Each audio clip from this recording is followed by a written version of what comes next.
Election commission نے عام انتخابات 2024 کی رپورٹ جاری کر دی ہے۔ پہلے حصے میں پری اور الیکشن ڈے کے اقدامات بتائے گئے۔ رپورٹ کے دوسرے حصے میں پوسٹ الیکشنز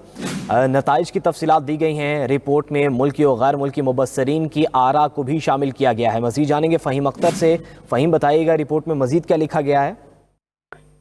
دیکھیں، عام انتخابات 2024 کی جو رپورٹ ہے وہ الیکشن کمیشن آف پاکستان نے 2 سال کے بعد جو ہے وہ جاری کر دی ہے، اور اس رپورٹ کو 2 حصوں میں جاری کیا گیا ہے۔ پہلے حصے کے اندر جو کنڈکٹ آف الیکشنز ہیں ان کی تفصیلات جاری کی گئی ہے، جس میں پری اور پول ڈے کی تفصیلات بتائی گئی ہیں، جبکہ دوسرے حصے میں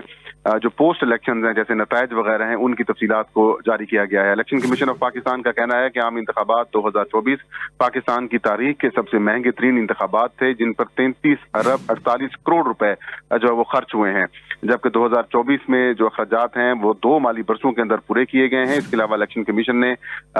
اس رپورٹ کے اندر پنجاب اور خیبر پختونخوا کی اسمبلیاں قبل از وقت تحلیل ہونے کے باوجود وہاں پر جو بر وقت انتخابات نہیں ہو سکے اس کی بھی وضاحت دی ہے، اور یہ کہا ہے کہ فنڈز نہ ہونا، سیکیورٹی، پولنگ کی تاریخ نہ ملنا، جوڈیشل آروز نہ ملنا اور اس کے علاوہ عدالتی مقدمات اور مردم شماری کی وجہ سے جو ہے وہ تاخیر ہوئی، جبکہ رپورٹ کے اندر پاکستان تحریک انصاف کو انٹر پارٹی انتخابات نہ ہونے کی وجہ سے الیکشن کمیشن نے کہا کہ وہ نشان سے محروم رہی، اور تحریک انصاف کو متعدد بار مواقع بھی دیے گئے لیکن وہ الیکشن نہیں کرا سکے۔ 2024 کے انتخابات کے وقت الیکشن کمیشن کا کہنا ہے کہ 166 سیاسی جماعتیں درج تھیں، تاہم 150 سیاسی جماعتوں کو نشانات جو ہیں وہ الاٹ کیے گئے، جبکہ رپورٹ کے اندر عدلیہ کو ذمہ دار ٹھہرایا گیا ہے کہ جوڈیشل افسران فراہم نہیں کیے گئے، اس وجہ سے انتظامیہ سے ہم نے ریٹرننگ آفیسر اور جو ڈسٹرکٹ ریٹرننگ آفیسرز ہیں وہ حاصل کیے ہیں۔ اس کے علاوہ الیکشن کمیشن نے کہا کہ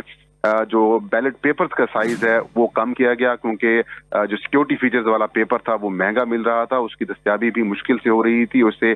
تقریباً 140 کروڑ روپے پاکستان کے جو ہیں وہ بچائے گئے ہیں، اور اوور آل الیکشن کمیشن کا کہنا تھا کہ 47%